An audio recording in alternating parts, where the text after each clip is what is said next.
polynomial with degree 4. You may have written it already if you've got an idea of what's going on here. It's all about the pattern. Right? We have our constant term, and then we have our linear term connected to the first derivative. And we don't need to write the over 1 factorial. You can, but it's not necessary. We then have our quadratic term, which requires the second derivative. And that's over 2 factorial. And again, since 2 factorial is 2, you don't have to write the factorial, but you can. X minus a squared. And then we have our third derivative, evaluated at a over 3 factorial times x minus a cubed. And as you can imagine, we're going to need our fourth derivative now. Now, once you get to the fourth derivative, proper notation is no longer to have the little tick marks. Instead, we're going to put 4 in the superscript inside of parentheses. So that's the fourth derivative up here of f evaluated at a over 4 factorial times x minus a to the fourth. There's our polynomial of degree 4. It's all in the pattern. The derivative, the level of the derivative, underneath that valued factorial, and our x minus a to the same exponent. 2, 2, 2, 3, 3, 3, 4, 4, 4. Right? So how about a polynomial with degree n?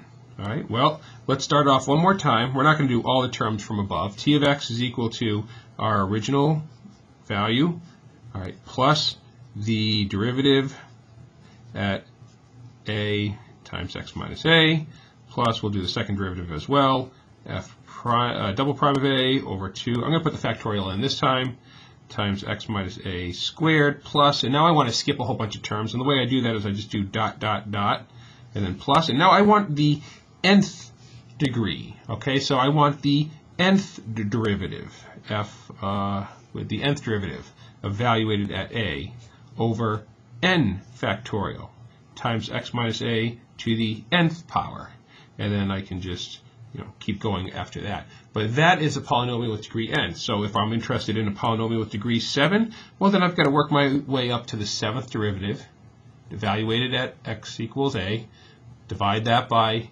7 factorial, and multiply it by x minus a to the 7th power. That's how your polynomials work.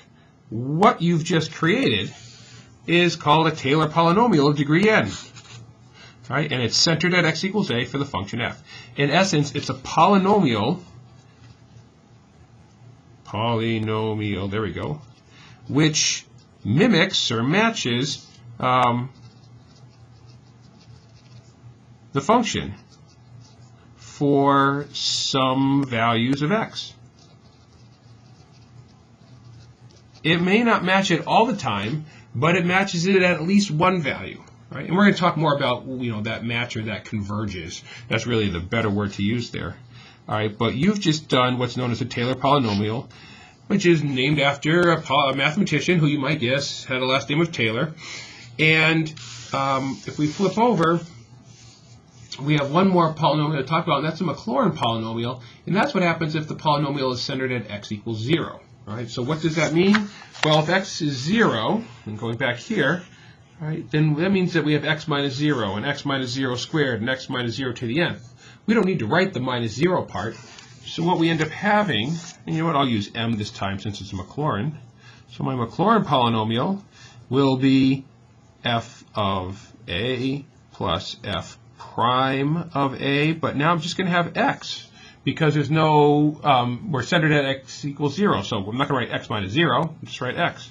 Right, plus f double prime of a over 2x squared plus f triple prime of a over 3 factorial x cubed plus dot dot dot plus the nth derivative of f evaluated at a over n factorial times x to the nth. That's the Maclaurin polynomial. So what we have here is the ability to write a polynomial for any function that we're interested in, centered at any value that we want. But it's either a Taylor or a Maclaurin. Those are names that you want to become familiar with. So we'll look at this more in the upcoming examples.